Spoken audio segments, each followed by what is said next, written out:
Going to give you a quick behind-the-scenes look at what happened in the Giardi household today. I'm just thinking, like, hey, all I got to do today is pod with Will. It's Friday morning. We're going to pod. We're going to knock out our Week 18 preps. Some big stuff going on with the Jets and who they're interviewing today.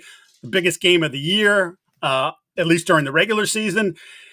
And then a Patriots linebacker goes on the radio and just, I don't know. I don't know what he does. So I had to write a story. I had a little jam session this morning to get that out. But we're here for the All 32 pod. Will and I, Will Parkinson, alongside to do our thing, get you ready for Week 18. A lot to get to. Interesting schedule, but there are a few games that really do matter, including, as I mentioned, the biggest one of the year, that being the Lions and Vikings. A reminder, this show brought to you by Prize Picks, the exclusive daily fantasy partner of the CLNS Media Network, and Game Time, best tickets, best prices to get you in to see any event you want to see. We're not going to start with the biggest game yet because today in Jersey, Mike Vrabel interviewing for the head coaching vacancy that the New York Jets have. Big story in The Athletic today, Will. I know we've talked about this quite a bit over the last 6-7 weeks. This is a guy that makes a lot of sense for you. What are your thoughts about Vrabel coming in and getting a head start on this process? Yeah, a couple of things. One, very unique situation that Vrabel was, in his contract was allowing him to be out a week early, get a head start. He's obviously been one of, if not the most sought after candidates. And I also think he learned from last offseason that, you want to be at the head of the list. You want to be able to be. One unfortunate part of, guys that get fired is generally there's that, obviously they just got fired, but also a lot of these other vacancies, these teams have lists ready, right? Like the Jets have been they've known pretty much since week 5, head coach is going to be on the table for next year unless something miraculous happened. And so they start to put together their list, the Saints, potentially the Jaguars, the Cowboys, a bunch of these different openings, even maybe the Patriots and things like, hey, if we fire Mayo, where do we go from here? And you have an idea. No one really thought Vrabel was going to be fired last offseason, so he wasn't really on anyone's radar, and it kind of caught everyone off. And he would have gotten the Chargers job, as we know. Now if Harbaugh doesn't take it, Panthers. But based on this article, the Panthers job he was never interested in, and the Falcons job is seemingly where the infamous Mike Vrabel is too big and strong and would beat me up. Stuff came from. So, and they said no to Bill and a lot of other different people. And I don't know if you're the Falcons, you might be regretting that hire as well. Yep. All that said, I think this is the first time this offseason. I mean, the first time this season. It felt like the offseason if you're covering or watching the Jets for, a better part of 3 months here. Yeah. The first time I felt like they might have figured out a little bit of adult in the room situation. There's a ton of bad stuff that's come out about the Jets the last 3 months for sure. They are a cluster F right now, for sure. I'm not debating that. They deserve all the hate they've gotten. But the fact that Mike T, Rick Spielman, et cetera, have put together this list, they've interviewed candidates from different, guys that are not currently with the team. Ron Rivera for head coach, Jim Nagy, Thomas Dimitroff, Louis Riddick, and John Robinson, all guys not attached to teams for GMs. Mike Vrabel is the most, as we mentioned, one of the most sought after candidates. And the Jets, 3 days after he is allowed to, beat everybody to the punch. And Peter Schrager made a good point. The Jets have done some of the GM interviews down in Florida, at West Palm Beach, or in Palm Beach. Sorry, I don't know if it's West Palm or Palm Beach. I don't have Woody's address, but they have done both these coaching interviews in person. And generally, Mike, you know this better than me. Usually a lot of these are over Zoom to start. And the fact the Jets got him in the building, to me, is at least a start. Now, do I think that the Patriots job would be appealing to Mike? Absolutely. Do I think the Raiders job with his connection to Tom? Absolutely. Now, I don't think the Raiders is actually a good job, but I think that because of Tom, I get it. If Philly were to open up, if Dallas were to open up, those are jobs that would be appealing. But the one thing the Jets have that these other jobs do not have is the Jets also have a GM opening. And we know from Mike's time, and I'll let you talk on this, that's a big thing. If you read the Athletic article by Zach Rosenblatt today, a lot of Mike's issues in Tennessee came down to ownership, GM, head coach not on the same page. Felt like ownership and him were on the same page for a long time. They changed direction. Ryan Cowden was hired as the interim. I think Mike was quite happy about that. And then they just fired Cowden after the draft, which is whatever. Yes. That's a recipe for disaster. But it kind of went. They trade AJ Brown, and all bets were off. Again, I'm not saying the Jets are the favorite. I think they're probably in the top. They're probably second, third, or fourth, maybe right now. But again, they present the unique opportunity of Mike could probably have an influence on GM. I think the year with the Browns, from an analytical perspective, probably the best analytical group in the league. Mm-hmm. That probably helped him. That's something in Tennessee where I felt like he was great with the rules, very Belichick-ish there, but the analytics stuff, I feel like maybe a little behind the eight ball. So you'd hope there, and then working with the offense, tight ends and quarterbacks this year, and under Stefanski. So I'd be curious your thoughts, but I think this is at least good sign if you're a Jets fan. Hey, we got the top candidate in the building on January 3rd when nobody else is interviewing candidates. Yeah, so I have a lot of thoughts on this. I think definitely you look back on how it sort of frayed and fell apart in Tennessee, and one of the big things is whether you want to say alignment with ownership and the general manager and the head coach, synergy, whatever the case may be. And it really sort of, to me, the big jumping off point there was the trading of AJ Brown. Not going to pay him, trade him. Mike had been on record a number of times saying, like, I don't want to coach the Tennessee Titans if we don't have a place for AJ Brown. I mean, you remember the draft shot, right, of Vrabel in the room. They just traded AJ Brown. He looks totally disheartened, right? He looked like he wanted to take a swan dive off the San Francisco bridge. Yeah, just not. And then it just sort of really, it truly, I mean, they draft Treylon Mike, Burks. didn't he say, I don't know if this was a made up quote, and with Twitter in these days, you have to always be careful. Did he not say something to the effect of, I'd rather not be the Titans coach than trade AJ absolutely. Brown? Because I think look, and AJ has proved to be a typical receiver, right? Like, he wants the ball. But Mike had him under. Yes, absolutely. And a physical presence. So, like, you have Derrick Henry and you run the ball down your throat, but we also have this unbelievably talented receiver who can do everything, like including run over people. So there was just that perfect marriage and relationship. And they had it going there, even with, Ryan Tannehill being at his best, at 13th, 14th best quarterback in the league, right? So, it's very important to him that he has that or feels comfortable with those relationships going into this. And I think that's going to be a big part of what he does. I think the other part, and his people have sort of let it get out there in the last couple of weeks, is either you got to have a quarterback or you're in position to have a quarterback. And certainly the Jets, where they're going to be drafting likely, could have a shot at a possible, pick in the first round, a quarterback, or depending on who shakes free, the ability to go spend some money and also draft a quarterback. Now, that's not the best scenario. Obviously, if the Patriots were to come open, you have Drake May. You look at that situation and say, oh, right, I've already got the guy. I don't have to worry about that. Now it's building the team around him.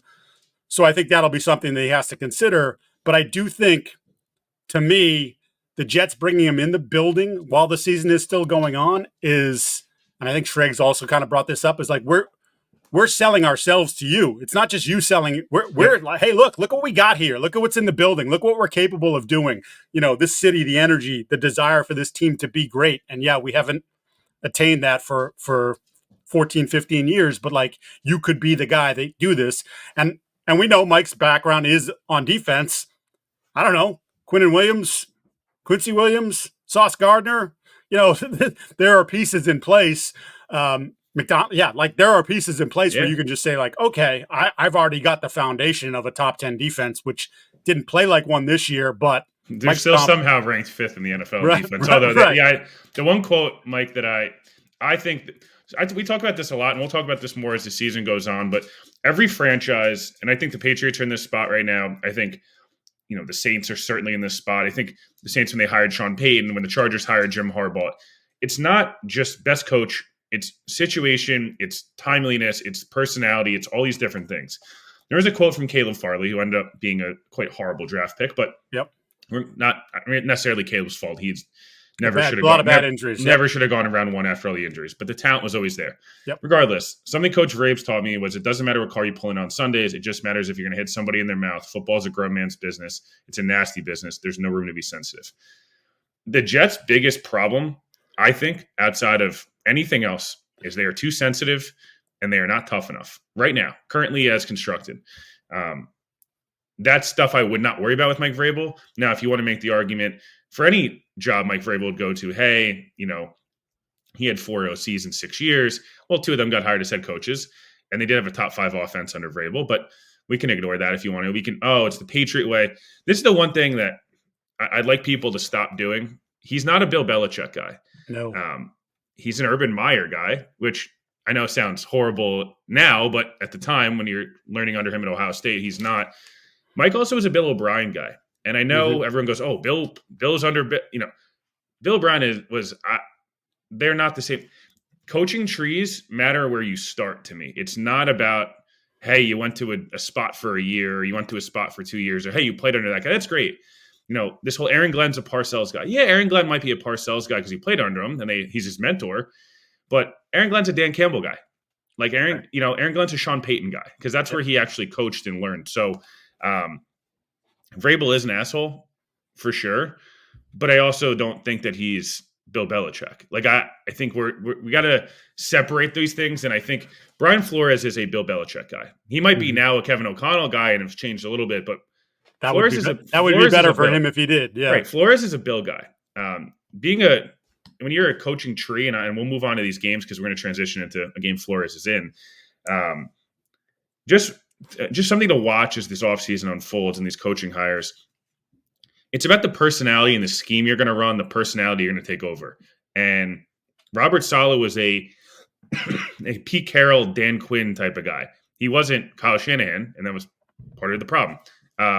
So just something to keep in the back of your mind. It's not, John Gruden. It's like, who's John Gruden's a Mike Holmgren guy because that's where he coached underneath, and then all these guys and McVay, they're Gruden guys. Yep. Like that's who they are. So just something to keep in the back of your mind. I'm getting a lot of pushback on Twitter about that today. Yeah, no, I saw it, and I think it's absurd. And I've been this because we've had the debate. We had the debate when Belichick was here, like Belichick's tree, and nobody had success in Belichick's tree. And then people would try to put Vrabel in his tree, and it's like Vrabel played for him, was traded in 2008. Ohio State, the Texans. Working with Jadeveon Clowney when Clowney was, they were trying to get more out of Clowney, and then like sort of advanced in his role that way. And obviously he got a head coaching job probably faster than people thought, and then built they were a relevant football team for 6 years before it bottomed out at the end. And again, I think part of that is the fraying of relationships and the fraying of talent. And quite frankly, like, I don't know, like we're spoiled. Generally, teams don't have runs that go longer than 4 or 5 years. They just don't. If you don't have the quarterback, it's hard to sustain over a long stretch. Absolutely. And so when Marcus Mariota is the quarterback, and then it's Ryan Tannehill, and then at the end, literally Josh Dobbs off the street, Malik Willis, like they were trying to do a million things there because they had nothing. And I think that helps explain why. Look what they look like without Mike Vrabel this year. And they have more talent than they had a year ago. Right. And a lot of people down there will say, well, it's still the right move to move on from him because we needed to advance our offense. But to your point, when Arthur was there, they were a really good offense. They were fourth in the league. They scored 30 points a game. Yep. And LaFleur gets hired from there after 1 year as the OC. He's one of the, 6 best coaches in the league? He'd argue he might be a better coach than Vrabel. Right. Exactly. So I think it's crazy talk from people. So don't back down from the Twitter trolls. All right. It's the playoff time, or it's about to be. Now or never. Don't miss out on the last few weeks of football action with Prize Picks, the best place to win cash while watching the playoffs. You can now win up to 1,000 times your money on Prize Picks. All you got to do is pick more or less on at least 2 players and up to 6 for, again, a chance to win. It was 100 times, now it was 200, now it's 1,000 times. So just do that. You download the app. Use the code CLNS to get $50 off instantly after you play your first $5 lineup. Again, download the app today. Use the code CLNS to get $50 off instantly after you play your first $5 lineup. And again, you don't have to win the $5 lineup to get the 50. Prize Picks. Run your game, and we'll have our picks at the tail end of this program. Let's go to honestly, I don't know if I remember a regular season football game that had this much meaning. That's certainly been a long time. The 14-2 Minnesota Vikings visit the 14-2 Detroit Lions on Sunday Night Football. This is where the flex schedule does come nicely into play to put this game in that spot. The number 1 seed, home field advantage, a first round bye, the NFC North title, last and least of the whole things that are important here, up for grabs. The loser drops to the 5 seed, despite, again, whoever loses is still going to be a 14-3 football team. That means a road date, depending on, could be Tampa, could be Atlanta, could be the Rams. I want to start with the Lions defense because we've talked quite a bit about the attrition, the number of players that they have on IR. I think you saw again in their most recent game against San Francisco, which, to their credit, they managed to pull out. But there are a lot of holes defensively for them. How does Aaron Glenn, the DC, possibly the coach of the New York Jets next year, maybe the coach of the New Orleans Saints next year, how does he approach this game? How should he approach this game against the Vikings offense that is flying high? Yeah, this is look, in some ways, Aaron Glenn, I think, has helped himself because he's been able to try to weather the storm as much as possible. And had done a nice job. Like literally, yeah. I think they're seventh, right? Yeah, if you keep looking at the erosion of players week upon week upon week, it's like, okay, they hit a breaking point. Like this, you can see here for the last 3 weeks, they hit a breaking point. So I think that his ability to have a defense that can create turnovers is massive. I think that's something in the NFL that Dan Quinn obviously got a job at, out of the Dallas regime they were based on. They would get gashed at times, but they hit the quarterback a lot and they took the ball away. Excuse me. And I said this in the Green Bay game, and the Green Bay did a horrible job of it. You have got to hit Sam really early, and you have to hit him often. And if you don't, he's extremely talented. He's probably one of the 10 most talented quarterbacks in the league. And I actually think that's probably – he was number 3 overall pick, and he was supposed to go 1, and he could have won this is not a guy who – talent's never been an issue. And not even work ethic. It's just didn't have enough – he didn't play quarterback that long. He started playing quarterback in high school. So, there wasn't a lot of reps, barely played any games at USC. Not barely, but, a year and a half of games at USC was not enough. Right. I say that because Sam's one flaw. The Jets did this him earlier in the year, and the Jags did this. 2 teams who've had horrible years but can hit the quarterback. They hit him early. He started getting happy feet. He holds the ball for a while. That's one of Sam's things. But that allows Justin Jefferson and Jordan Addison and TJ Hawkinson and these guys to get open for these explosives, right? Sam, chucks the ball deep a bunch, and there's explosive plays to be had. If I'm Aaron Glenn, here's where it's the dilemma is: do you send 6? Do you send 7 at times? You're leaving Justin Jefferson one-on-one with Terry and Arnold, and I like Terry and Arnold, but that's a flag waiting to happen. Like every big second and third down, there's illegal contact in there. So I still think it's worth it because if you can get Sam to give you 1 or 2, this game feels like, I don't know. Maybe I'm getting too excited here because I truly think this is the best game matchup-wise we'll see all year. I honestly, arguably, even the Super Bowl. These 2 teams are so fun to watch. This feels like 42-38 type of look, we saw this with the Bills and Lions. The Bills defense is a good unit. The Lions defense is a good unit, and no one could stop anybody. And, we've seen this happen before. So, if I'm Minnesota, if I'm Detroit, I'm trying to get Sam off his spot early and force him into one mistake where he's not playing with this oozing amount of confidence. Because when he does, like I said, he's played pretty damn well. Yeah, I think a lot of people continue to, despite now having a 16-game resume, people are still waiting for the Sam Darnold of for him to throw for 300 yards in 2021, 2022 to return. I mean, he's coming off. I mean, the Green Bay game was a massive game, and he throws for 377 and 3 touchdowns. And yeah, there was the one bad pick, but made some big plays down the stretch to help salt the game away. I think, and Aaron Jones has given them a lot this year. It feels like it would be for their sake, especially because of the Lions' offense, that maybe having a little bit of more ball control would be effective in keeping Goff off the field and that offense off the field, because as you mentioned, both teams can score points in a hurry, but maybe the ability to sort of play a little bit of keep away and keep them out of what they want to do. The flip side now is, what does Brian Flores do to the Lions offense? In particular, Jared Goff. And their plan earlier this year, or at least their success, came on first down, right? They put them in second and long, third and long situations a number of times during the game. The problem was, normally those are advantageous spots for the defense. Instead, Goff was cooking on second and long and third and long playing extremely high level. I think that might have been the point in the season where I was like, man, maybe he's, the leader in the clubhouse to be the MVP. I remember in that game, there was a great shot of him where kept his eyes down the field on a third down situation. Edge rusher comes around the corner, gets his hands on the ball. He never even looked at the hand. He secured the ball, then stepped up and threw a dart for a first down. It was great quarterbacking. Flores, they struggled in those spots. How does Flores go about this thing? Because we know they're going to be the simulated pressures, they're going to run all kinds of games there.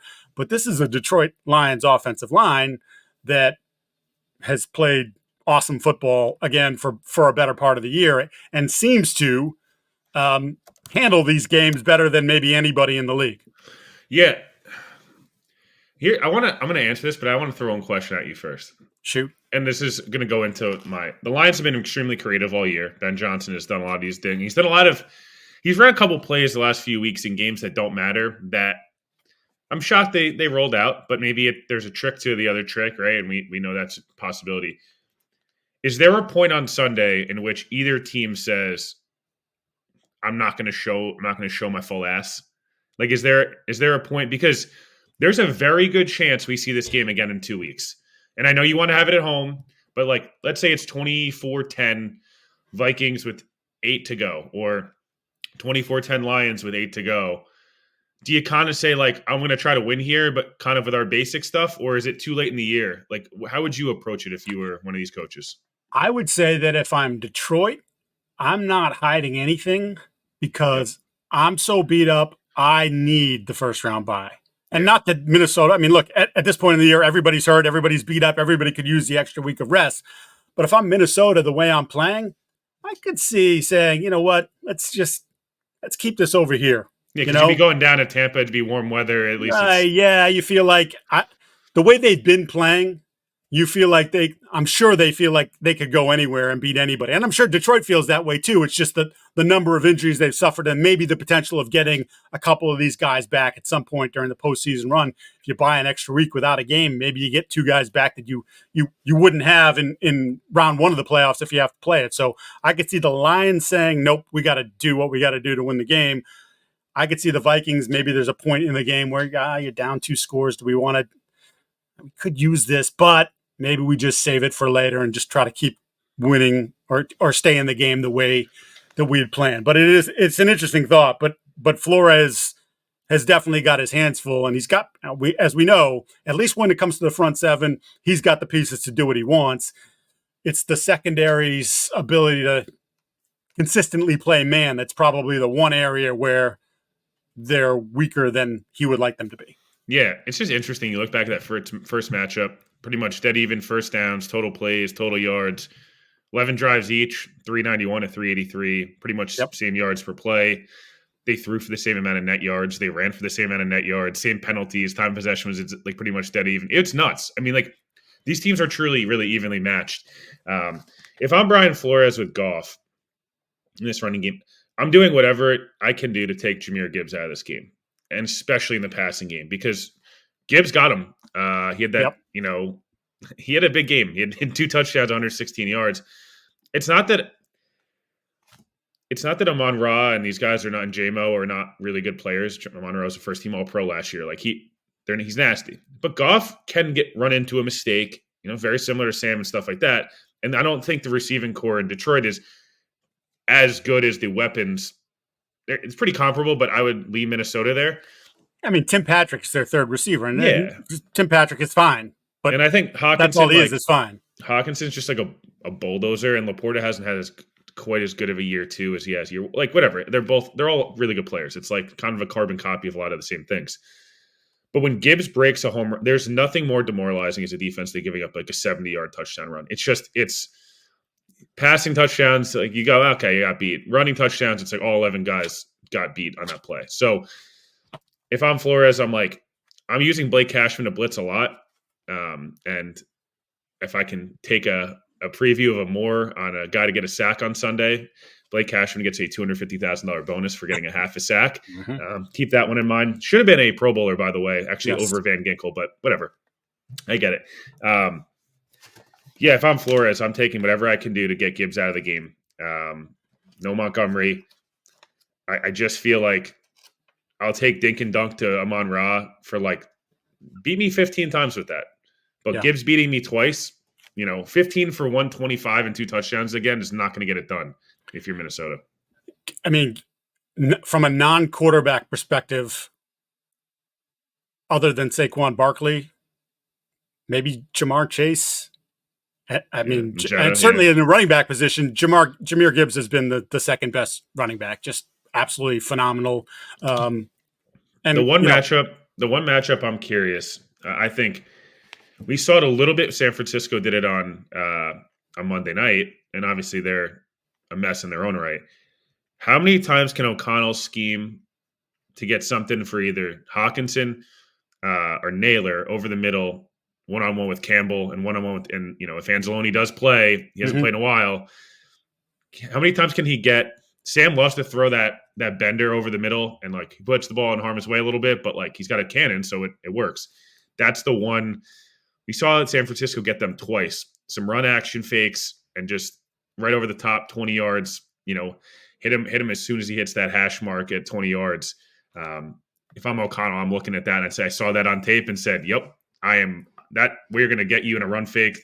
Aaron Jones, another one, curious if he plays. It sounds like he will. A guy that is a really fun player, could certainly use the bye. Yes. So, yeah, that's just another one. When Aaron Jones is right, again, another option. Cam Akers is a very hit or miss player at this point in his career. Yeah, I mean, there's no question that if I'm trusting. Who's your coach of the year? Leo? Yeah. Leo the dog? Yeah, who's your coach of the year? It's whoever wins this game? Nah, it's O'Connell. No, I mean, they were like, people thought they were 9 games over. People thought they were a 6-7 win team this year. And they obviously have far exceeded that. Notice how the days are shorter, but your to-do lists aren't. Power through your busy days with Factor's no prep, no mess meals. From breakfast to dinner, anything in between, Factor has easy, nutritious options to keep you fueled and feeling your best. Whether you like routine or enjoy mixing things up, Factor has you covered with 35 different delicious meals every week and over 60 additional convenience options that you can add to your box, like keto cookies, pressed juices, and smoothies. Don't let shorter days slow you down. Stay energized with America's #1 ready-to-eat meal service. Head to factormeals.com/50Giardi and use code 50Giardi, which is Giardi, to get 50% off your first box plus free shipping. That's code 50Giardi at factormeals.com/50Giardi to get your first box plus free shipping while your subscription is active. Let's stay in the NFC because there is only one other spot up for grabs, and that is the NFC South, where if Tampa Bay wins and they're playing New Orleans, they are in. Meanwhile, if they lose and Atlanta beats Carolina, then the Falcons are in. I'm not going to ask you, I think both teams should win. Although, look, New Orleans has at various points shown some friskiness under the interim coach Rizzi, and Carolina certainly has played much better in the second half of the season. But I'm just going to ask you, who do you prefer? Who would you like to see get in the playoffs? Who gives the potential of, hey, as the 4 seed, could they upset Detroit or Minnesota as the 5 seed? Who's the better option here? Yeah, this is the easiest question you'll ask me all day. This is the Bucks, and it's not particularly close. Just in basic, who's more entertaining? The Bucks have scored 475 points. They've given up 366. Impressive win differential. 2 games against Atlanta they wish they could have back for sure, but hey, that's pretty impressive. Even the Denver game early in the year, right? That's impressive. Atlanta scored 351, giving up 379. This isn't a good football team. We talked about it back in August. We were like, hey, the talent's there, but it's kind of a collection of bodies. And unless Kirk is Kirk, I'm not super confident in them. Atlanta has some fun players. I'd love to see Bijan in a playoff game and these different things. But, yeah, Tampa Bay's already beat Detroit in Detroit, and they almost beat them last year in the playoffs. Tampa Bay has shown the ability to win big games. Baker not being a Pro Bowler and Jayden Daniels, all due respect, Jayden Daniels is going to be a star in this league, and I think he's had a really awesome year and can make every argument he's the Rookie of the Year. Baker Mayfield has double the amount of touchdowns and double the amount of yards and is on a team that And Baker beat Jane Daniels, if we wanted to do that whole argument one-on-one this year. So that was a little weird. But regardless, I think this is Tampa. And again, I think they match up really well with Detroit. It's maybe not quite as good as previously early in the year with Godwin because you can't threaten as much without the additional weapons. But yeah, I'd like to see Penix in a playoff game because it'd be cool to see, like, hey, buddy, what do you have? He's played big in big moments this year. He had a couple of cool moments on Sunday night. But yeah, I think I'm good on the Falcons, like botching timeouts and doing these different things. Although Todd Bowles, I guess, does the same thing. But regardless, I'm going to go Bucks here. Yeah, same. So no brainer. The juice that Baker makes brings to the table. Mike Evans is always good for at least one bomb down the sidelines, if not multiple. McMillan has really come on, the rookie receiver from Washington as well. Bucky Irving's been one of the if I said Saquon Barkley and Jahmyr Gibbs, Bucky Irving might be the third guy on my list in terms of who's made the biggest impact at the running back position this year. So give me that. I mean, if Tampa loses this game, is there a conversation to be had about maybe Todd Bowles being hey, Todd, don't let the door hit you on the way out? Maybe. But I think Tampa Bay will take care of business. I like to take care of business and support those who support us. We got the NFL playoffs coming. You've got these Week 18 games. You're down to the tail end. We're at the Final Four of the college football playoffs, but now you've got the NBA, the NHL, all kinds of stuff going on. And if you want to go to a game, use Game Time. Game Time Picks filters out the fluff to show the incredible deals on great seats so you don't have to waste time searching through thousands of tickets to find the best value.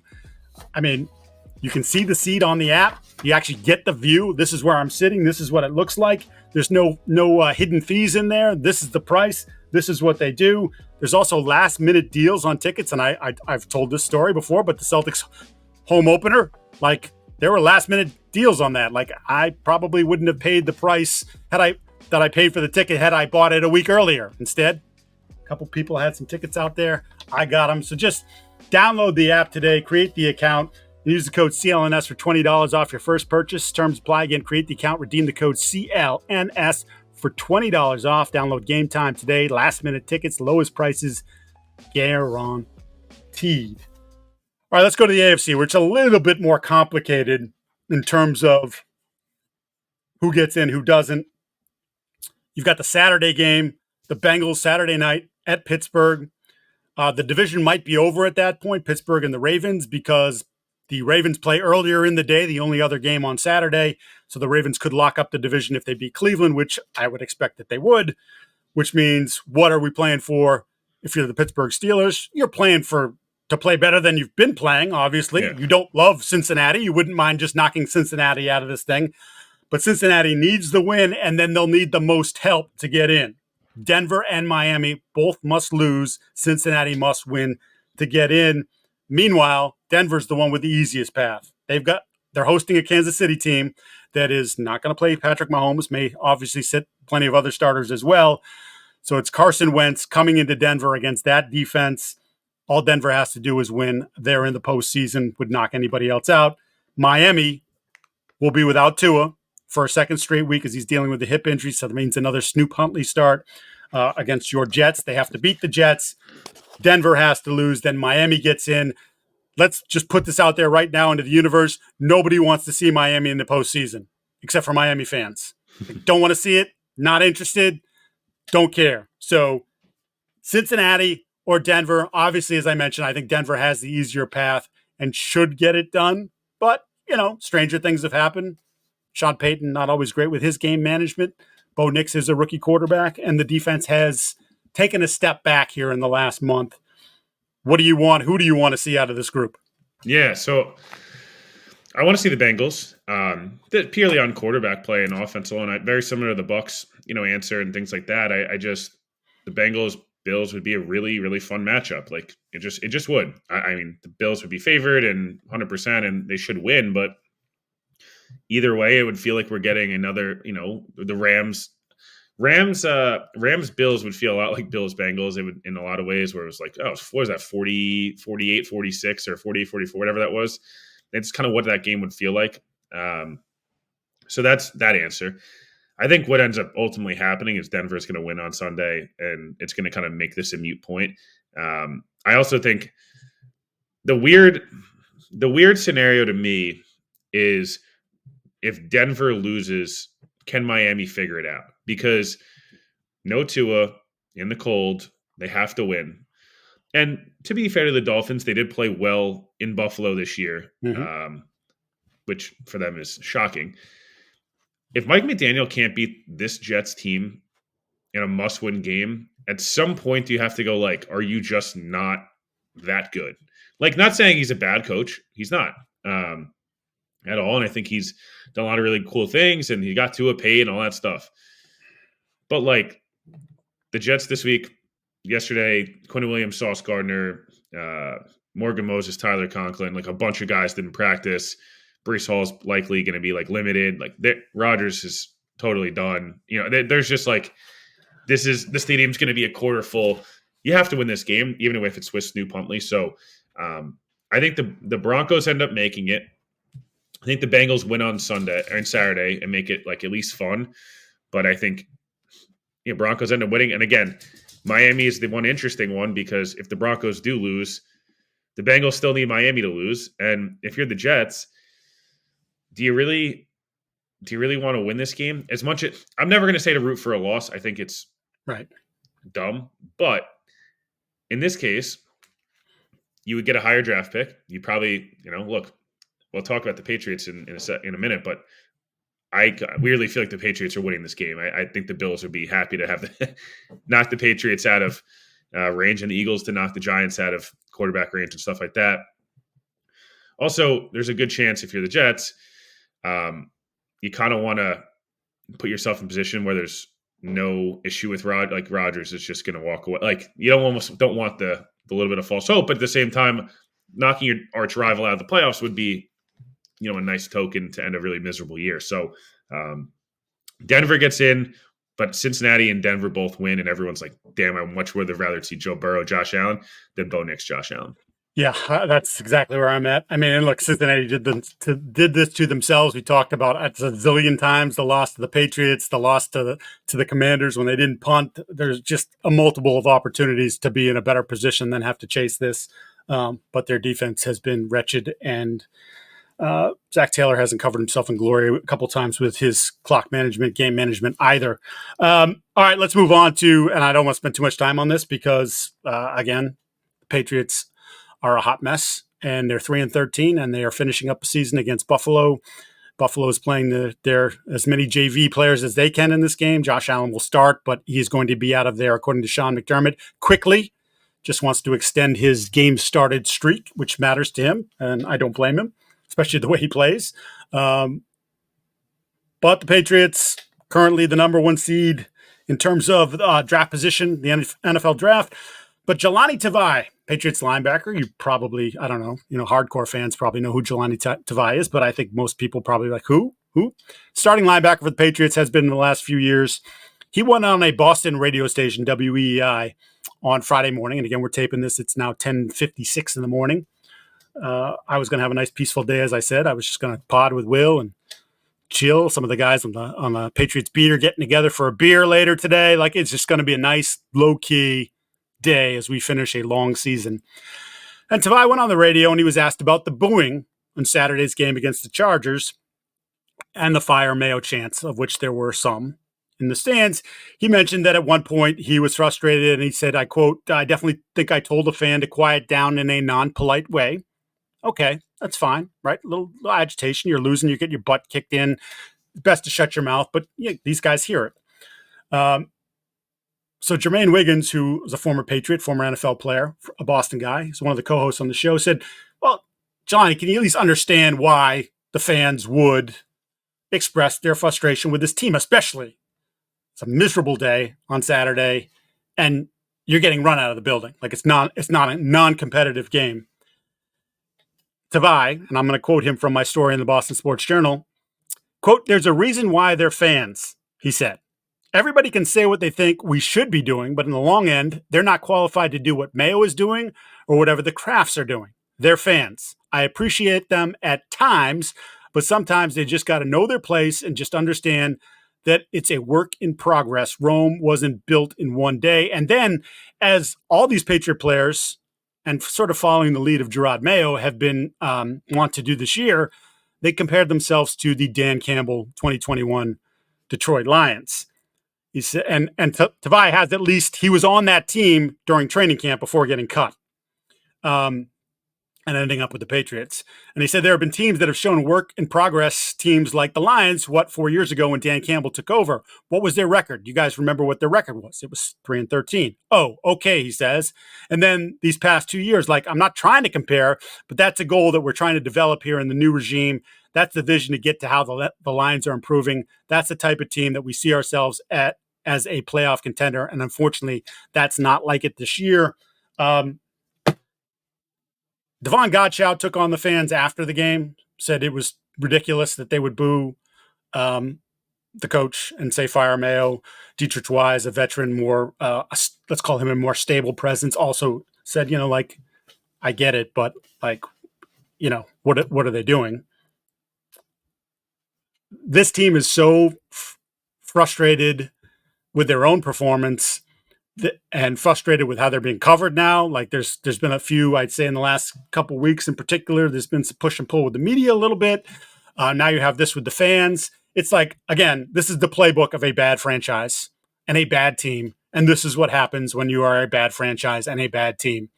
And instead of just shutting your mouth and not saying anything, no, you want to bitch about the fans, bitch in the locker room to your teammates when the media's not around, bitch to your wife, your girlfriend, your brother, your dad, whoever.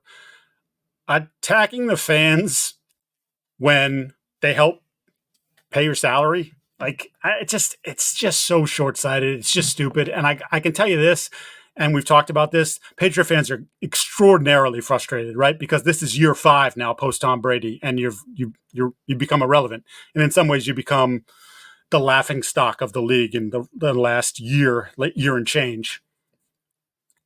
All you've done now is you stoke the fire. The fans that do show up, and there'll probably only be 30,000 that show up for this game, are going to express their dissatisfaction with you guys. Probably from jump. They're probably not going to wait till the third quarter like they did in the last game. It's probably going to happen from the beginning. It might even happen during warmups. Like, that's what you're going to get. And then the question becomes, what sort of impact does this have on the ownership group that has, again, continued to put out through their different media sources, we don't want to fire Jerod. We don't want to do that to him. But there's always that, like, we don't want to do it, but will they do it? Yeah. And they might look at another empty stadium, half-empty stadium, a stadium that actually, quite frankly, could have more Bills fans in it, even though the Bills aren't playing anybody, because the Bills fans will travel and would enjoy coming to Gillette Stadium in January while your team is in the dumpster and on fire, and their team is the number 2 seed in the postseason, and make some noise. So the question is, will it impact the final decision? I mean, it shouldn't. The decision should already be made.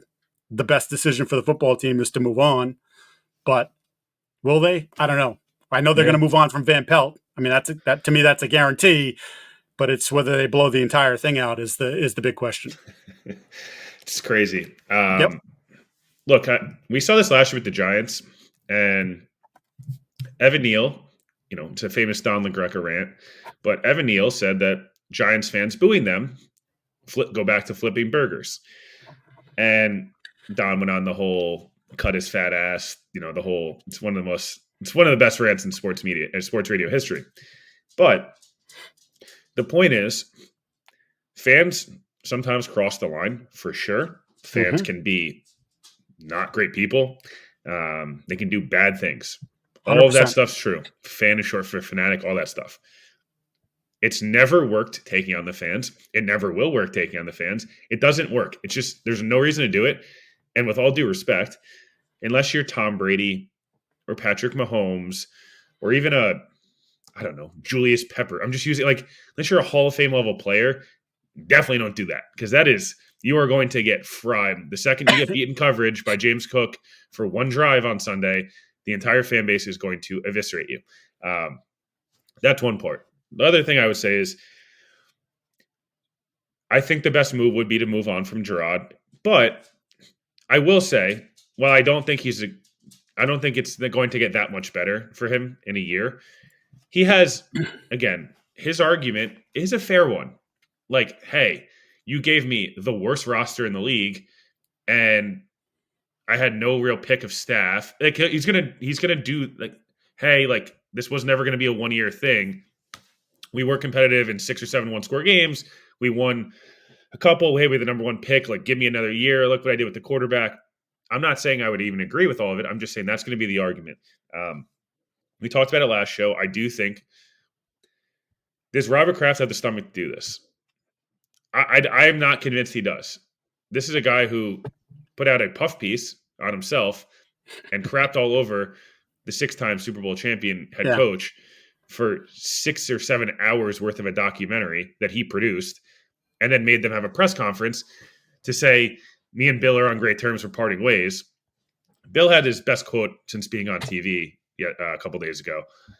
He said, Pat McAfee asked him if he'd seen all the Patriots documentaries, and he said, there's only one of them. The other one's just a hit piece. And I was like, it was entertaining, but it was a hit piece, let's be honest. So I don't think he gets fired because I think this game's going to be a lot closer because I think the Bills would love to keep Jerod Mayo in the division for another year, and I think they would love to keep DeMarcus Covington as the Patriots DC another year. And I don't think they want to see the Patriots get Travis Hunter or a Hall for the number one pick. Right. I think the Eagles are going to make sure that the Giants have every chance to win this football game on Sunday because while I don't think no one thinks Cam Shedeur-Sanders is John Elway, I also think they'd much rather see Drew Lock run out there. You know what I mean? Like, these are all real things. So I think he ultimately stays, although I would ultimately fire him. Ready to optimize your nutrition this year? Factor has chef-made gourmet meals that make eating well easy. They're dietitian approved and ready to heat and eat in 2 minutes so you can fuel right and feel great no matter what life throws at you. With 40 options across 8 dietary preferences on the menu each week, it's easy to pick meals tailored to your goals. Choose from preferences like Calorie Smart, Protein Plus, or Keto. Lose up to 8 pounds in 8 weeks with Factor's Keto meals. Based on a randomized, controlled clinical trial with Factor Keto, results will vary depending on diet and exercise. Factor can help you feel your best all day long with wholesome smoothies, breakfast, grab-and-go snacks, and more add-ons. Reach your goals this year with ingredients you can trust and convenience that can't be beat. I've used it. I've loved it. I'm going to keep using it. You should too. Eat smart with Factor. Get started at factormeals.com/50Giardi and use code 50Giardi to get 50% off your first box plus free shipping. That's code 50Giardi at factormeals.com/50Giardi to get 50% off plus free shipping on your first box. Yeah, so I think after the Chargers game, and look, I've said all along, I don't think it's not gone well, and I would turn it over. But I think after the Chargers game, to me, that was it. That was like, okay, you'd hit rock bottom like 3 times, and then you hit rock bottom. You fell even further. And it's like, you can sell me all the things, and it would be unfair in many respects, right? Because of what you mentioned, because of the roster. And, you know, I don't even know that he's aligned with Elliott Wolf, the general manager. Like, if you asked me if Elliott Wolf was given his choice of coaches, he wouldn't have hired Jerod Mayo. So like, they can talk about talking all the time and being on the same page, but they're not. They haven't been. Nothing has been on the same page the entire time. So yeah, unfair to Jerod if he gets fired after 1 year, 100%. Why is GM not on the table? So I think if they're going to fire, if they're firing Jerod, they're firing everybody. I think everybody goes. I think that will just be like, you know what? We screwed this whole thing up. We had loyalty to this guy, and it happened too soon for him, and we weren't prepared for it, and he wasn't prepared for it, and now we're just going to hit the nuclear option, and we're just going to blow the whole thing out, and we're gonna start from scratch, which I think is the right thing to do. Again, despite the fact that it would be unfair to Mayo in some respects. So there's that. You mentioned the draft order. I'm going to give you the tankathon. Let's top 10, if you will. So the Patriots currently are the number 1 pick. Then it's Tennessee, Cleveland, New York, and all 4 of those teams, by the way, are 3 and 13. The 5 is Jacksonville, 6 is Carolina, 7 the Jets, 8 Vegas, 9 Chicago. All those teams are 4 and 12. And then the 10th spot would be the New Orleans Saints at 5 and 11. And then just on the outside looking in is the San Francisco 49ers at the 11th pick. You wanted to run through this a little bit? Yeah. I mean, I think, God. Who are the teams that can win on Sunday and ruin this stuff for themselves? So New England could win because they're playing the JVs. Although, as we talked about during the week, Drake May is going to start, but they're clearly setting it up that Joe Milton's going to play, and maybe Joe Milton's going to play a lot. So, which who knows? is going to end one of two ways. Right. But again, Tennessee's awful. That the Bills do, right? Like, yep. I think Josh starts, throws a touchdown in the opening drive, and they pull him. Yep. Can the Patriots score 17 points? That's more of a question. You said you think Tennessee wins or loses? No. I don't think Tennessee. I think Houston is such a rudderless ship that D'Amico might be like, why even risk anybody? It's a fair point, but I would just say you've been playing so no, crappy, they need to play people. Yes, play, win. Like if it gets I think they need some good vibes. Like honestly, I think they need some good vibes. And Tennessee, by the way, said they're playing both quarterbacks. And when you have to play two quarterbacks, I take it back. Carolina could win. They could for sure. They've been competitive. You said the Giants. You think and the Giants, the Philadelphia. I think the Giants are to win. I would be. I think I'm up to like 70% the Giants win on Sunday. I think it's a hell of an upset. Well, first of all, they're playing Tanner McKee and Kenny Pickett, and secondly, I think the Eagles would be the Eagles. They're one of the only teams we've seen blatantly tank on national television, and they made. I mean, the Giants were furious about it. I think the Jets could win on Sunday. I don't think that's crazy. I think Jacksonville's going to win on Sunday. Indy is a disaster. That's another opening I didn't see coming. The piece if you have not read the piece in the Athletic, it's bad. It's pretty damning, not only about the leadership, but then it's damning about Anthony Richardson. Yeah, it's not great. Who they picked fourth overall. Any other ones? No. Yeah, those are really it. Cleveland, I would have said, had a shot of winning if Baltimore would have been able to rest guys, but if they're going to play everybody. Yep. But I guess the final question before you do the prize picks is, does New England pick one overall?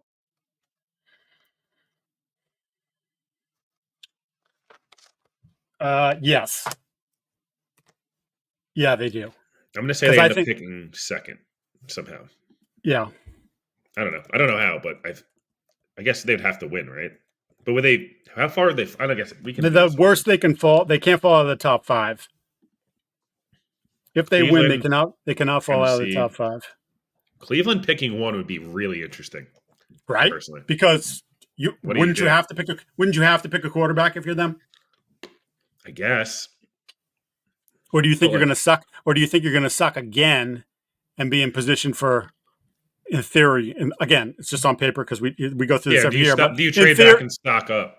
Yeah, in theory, next year's quarterback draft is supposed to be better than this year's quarterback draft. I think the most interesting ones picking one are Browns, Patriots. And I think the Patriots would have to trade back. The question is how far do you? Yeah, because they need everything. They're trading back with the Giants if that. They need They need a tackle or two tackles.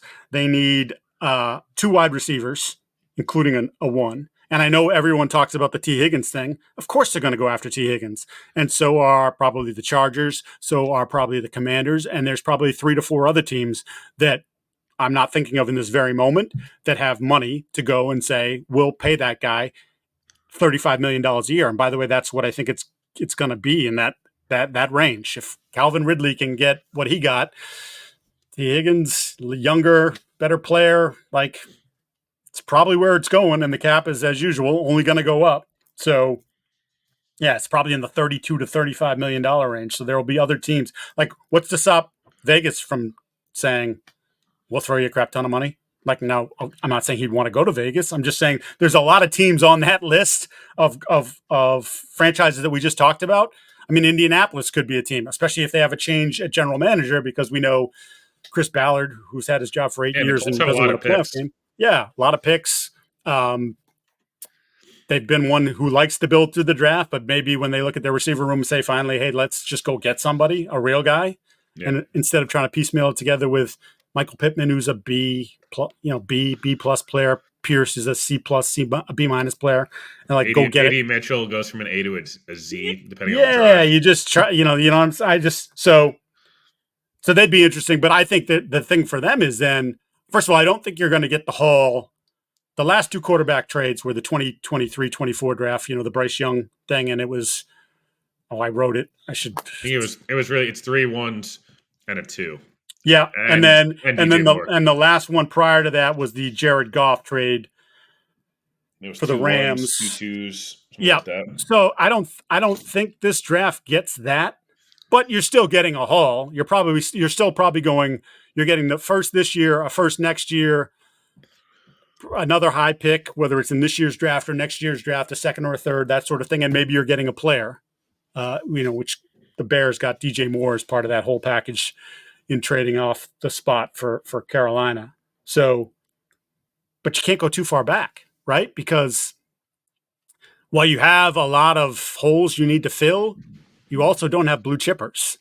You think your quarterback could be a blue chipper. He's not yet, even though some people talk about him that way, but you think he could be he's the franchise guy. Christian Gonzalez, trending to be a blue chip player. If Barmore is able to come back, which again, that's a huge if, and gets back to his form from 2 years ago, maybe he's a blue chip player. That's literally it in terms of your roster and blue chip players. So this draft is not loaded with blue chip guys. So to me, where's the cutoff point of is 4 the cutoff point? Is it 5? Where do you feel comfortable with? And I also want to add the tackles, it's just not a good tackle draft, and they desperately need a left tackle. But, Williams from LSU, is he a left tackle or is he a guard or is he a right tackle? Kelvin Banks, almost everyone I've talked to universally who is in the college game, studies the college game for the NFL. Right tackle or guard. Thinks he's right tackle or guard. So, are you trading back and then taking a guy who's not the left tackle? Are you better off saying, all right, then screw it, we stay, we pick Travis Hunter because we think he can be elite wide receiver, or we pick Travis Hunter because we think he's we just pair, he's a corner and we just pair him with Gonzalez and good luck trying to throw on us. I don't know. It's a hard question they're going to have to answer. And if they take the nuclear option, we don't even know who's going to be making that pick. Yeah. Mike, want me to start with my prize picks? Yeah, do it. Load it up. All right. I'm going to go 3 here right off the I'm going to go less Jahmyr Gibbs rushing yards. His thing totals at 89.5. I think the Vikings will make a concerted effort to take him out of the football game. But I will go more Jahmyr Gibbs receiving yards at 34.5. I think he has one. He pops a big one for 40, 45 yards and hits that comfortably. Last one. Weird one. Drew Lock, more passing yards. Whoa. I'm telling you, I have a weird feeling about this game. This staff wants to save their jobs. They want to be able to be like, hey, look, I won 5 games or 4 games, whatever, with this crap.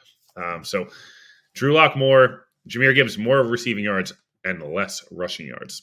Well, I'm gonna disagree with you on the Jahmyr Gibbs thing, but now this is because Prize Picks, we love you. They give you the alternate number. So you can it was a 84, 86, whatever it was.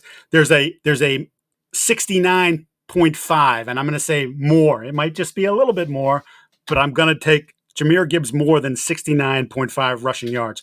Cortland Sutton, who's got a lot of incentives at play here, and incentives are a big thing here in Week 18, 72.5. I'm going to take more on the receiving yards for him.